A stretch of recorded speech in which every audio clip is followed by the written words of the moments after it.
Student, हम लोग 27 अक्टूबर 2022 के लिए इम्पोर्टेंट करंट अफेयर्स को देख रहे हैं। देखते हैं आज के लिए क्या इम्पोर्टेंट क्वेश्चन होगा। हालांकि ये क्वेश्चन जो दिखाई दे रहा है लोगों में, ये आज का इम्पोर्टेंट क्वेश्चन है। स्टार्ट करते हैं। क्वेश्चन पहला है, हाल ही में भारत ने गूगल पर कितना जुर्माना लगाया है? तो हाल ही में भारत ने गूगल पे 1337 करोड़ रुपए का जुर्माना लगाया है। देखें, गूगल को भारत की जो प्रतिस्पर्धा आयोग, जिसे CCI बोलते हैं, इसके द्वारा एंड्रॉयड मोबाइल डिवाइस परिस्थिति तंत्र के भीतर कई क्षेत्रों में अपनी प्रमुख स्थिति का गलत उपयोग करने के लिए दंडित किया है और इसके लिए 1337 करोड़ रुपए का जुर्माना लगाया है। यहाँ पर बात करते हैं गूगल, तो गूगल के जो CEO हैं वो हैं सुंदर पिचाई जी हैं। गूगल का जो फाउंडेशन है वो 4 सितंबर 1998 में हुआ था। इसका जो हेडक्वार्टर है वो कैलिफोर्निया यूनाइटेड स्टेट है और इसके जो फाउंडर है वो लैरी पेज हैं और सर्जी ब्रिन है और इसका ऑर्गेनाइजेशन है अल्फाबेट INC। अगला क्वेश्चन है, हाल ही में राष्ट्रीय फिल्म पुरस्कार प्राप्तकर्ता बंगाली फिल्म निर्देशक का निधन हो गया। उनका नाम क्या है? तो उनका नाम है पिनाकी चौधरी। पिनाकी चौधरी जी का निधन हो गया। इनका जन्म 19 सितंबर 1940 में हुआ था। अगला प्रश्न है, किस मंत्रालय द्वारा काशी तमिल संगमम कार्यक्रम आयोजित किया जाएगा?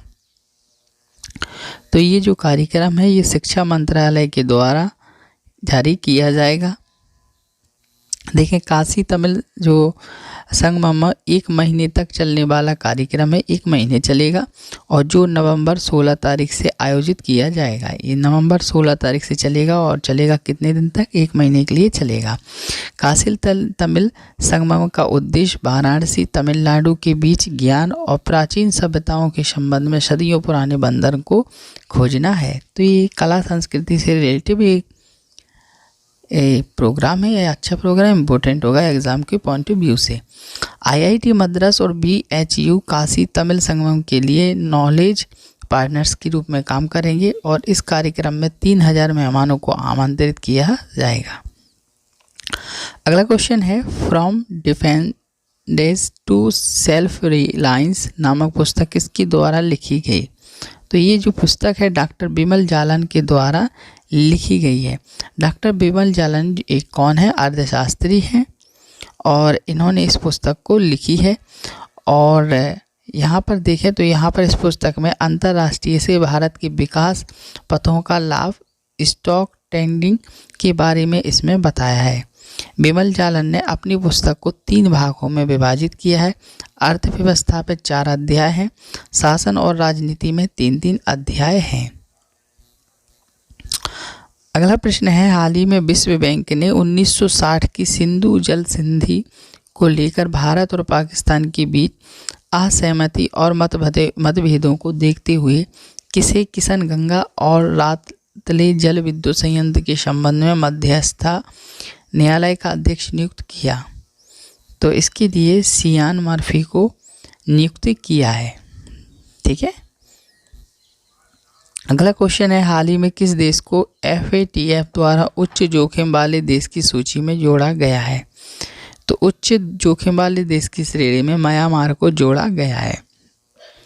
FATF का फुल फॉर्म होता है फाइनेंशियल एक्शन टास्क फोर्स।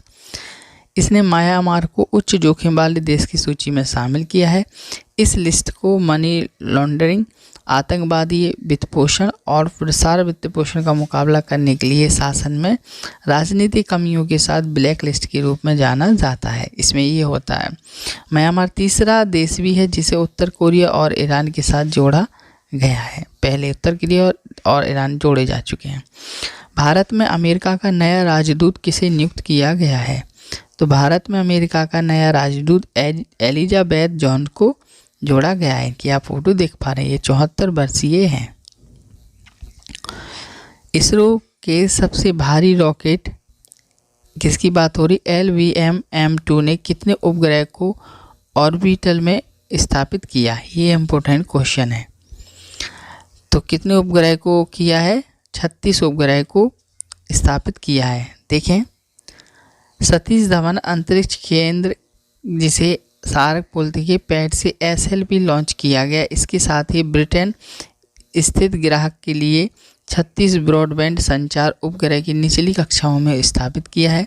इस लॉन्च के साथ LVM-3 ने कमर्शियल लॉन्च सर्विस मार्केटिंग में प्रवेश कर लिया है। पुरुषों की 2022 विश्व टीम शतरंज चैंपियनशिप के लिए 12 शीर्ष शतरंज खेलने वाले देश में किस देश को शामिल किया गया? तो किस देश को शामिल किया गया? तो भारत को शामिल कर लिया गया है। अब भारत शीर्ष 12 शतरंज खेलने वाले देश की टीम में नवंबर 2022 में यरूशलम, इजराइल 2022 पुरुष विश्व टीम शतरंज चैंपियनशिप में भाग लेगी। अन्य भाग लेने वाले देश कौन से? चीन, Uzbekistan, France, Ukraine, Spain, Netherland, Poland. अगला क्वेश्चन है, अंडर 23 विश्व कुश्ती चैंपियनशिप में स्वर्ण पदक जीतने वाले पहले भारतीय रेसलर कौन बने? तो कौन बने हैं? अमन सहरावत जी बन गए हैं। तो इनकी उम्र कितनी है? 16 वर्षीय है और ये प्रतियोगिता में स्वर्ण पदक जीतने वाले पहले भारतीय बन गए हैं, पहलवान। उन्होंने क्या किया? उन्होंने तुर्की के अहमद दुमान को फाइनल में 12-4 से मात दी है।